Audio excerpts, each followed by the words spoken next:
పార్వతీపురం మన్యం జిల్లా సాలూరు పట్టణంలో అంబేద్కర్ విగ్రహాన్ని రాష్ట్ర మంత్రి సంధ్యారాణి ఆవిష్కరించారు. ఈ సందర్భంగా మంత్రి మాట్లాడుతూ, వెనుకబడిన వర్గాలు ఈ రోజు రాజకీయాల్లో పాల్గొంటూ రాజకీయ పదవులు చేపట్టి సమాజంలో 10 మందిలో కలిసి తిరిగే స్థాయికి చేరుకున్నామంటే ఆ భాగ్యాన్ని ప్రసాదించిన మహానుభావుడు డాక్టర్ బిఆర్ అంబేద్కర్. భారత రాజ్యాంగ నిర్మాతగా ఆయన చేసిన సేవలు దేశానికి అమూల్యమైనవి. సమానత్వం, సామాజిక న్యాయం కోసం ఆయన చేసిన పోరాటం ప్రతి ఒక్కరికి ఆదర్శంగా నిలుస్తుంది. సమాజంలో వెనుకబడిన వర్గాల అభివృద్ధికి ఆయన చూపిన మార్గం మనకు దిక్సూచిగా ఉంటుంది. ప్రతి ఒక్కరి మనసులో అంబేద్కర్ ఆలోచనలు నిలవాలి. విద్య, సమాన అవకాశాలు, హక్కుల పరిరక్షణ ద్వారా సమాజాన్ని ముందుకు తీసుకెళ్లాలి. యువత అంబేద్కర్ ఆశయాలను స్ఫూర్తిగా తీసుకుని దేశాభివృద్ధికి కృషి చేయాలి అని మంత్రి పేర్కొన్నారు.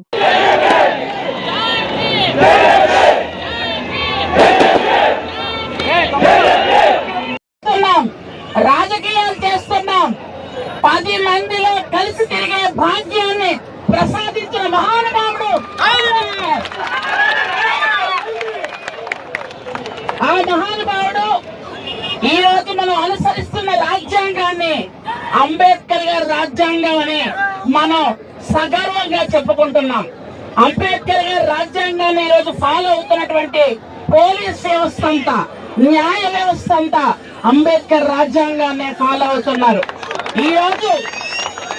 ఆ రోజు నారాయణ గారు రాష్ట్రపతి అయినా, అలాగే బాలయోగి గారు పార్లమెంట్ కి స్పీకర్ అయినా, ప్రతిభా భారతి గారు అసెంబ్లీ స్పీకర్ అయినా, ఈ రోజు మీ సంధ్యమ్మ మంత్రి అయినా, ఈ రోజు మనం వివిధ శాఖల్లో ఉద్యోగాలు చేస్తున్నాం, వివిధ దగ్గర రాజకీయం చేస్తున్నా, వ్యాపారం చేస్తున్నా. ఇవన్నీ కూడా ఆ మహానుభావుడు మనందరికీ పెట్టిన భిక్ష. బీసీ మైనార్టీ అందరికీ కూడా ఆయన తీసుకొచ్చిన రిజర్వేషన్ లో ఈ రోజు మనం పరిపూర్ణమైన వ్యక్తిగా ఈ రోజు మనం మెలగలుగుతున్నాము అంటే గౌరవం, సమాజంలో ఒక గౌరవం, ఒక సభ్యత మనం తిరగలుగుతున్నాము అంటే ఆ మహానుభావుడు మనకి పెట్టిన భిక్షగా మరొకసారి మనందరికీ తారక రామారావు గారు నేషనల్ ఫ్రంట్ చైర్మన్ గా ఉన్నప్పుడు ఆ మహానుభావుడు విగ్రహాన్ని పార్లమెంట్ లో పెట్టినటువంటి ఘనత కూడా మనకే దక్కింది.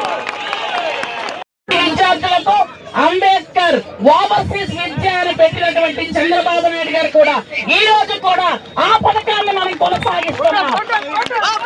గత ప్రభుత్వంలో ఆ పథకాన్ని తీసేసి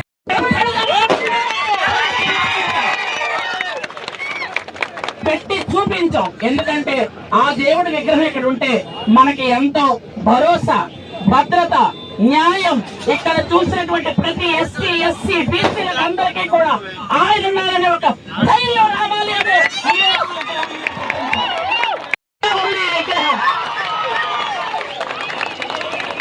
మనకేంటంటే ఈ విగ్రహం చూసిన తర్వాత మన విద్యాశాఖ మంత్రి వర్యులు లోకేష్ బాబు గారు మంగళగిరిలో పెట్టారు, ఇక్కడ మళ్ళీ మనలో పెట్టాం.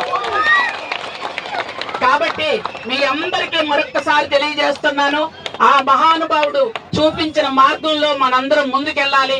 ఆ మహానుభావుడు చూపించిన మార్గంలోనే మీ అందరికి కూడా తెలుసు, సమాజమేమి దేవాలయం, ప్రజలే దేవుళ్ళు అనే నానుడి ఆ మహానుభావుడు తాలూకా రూపకల్పనలోనే వచ్చింది.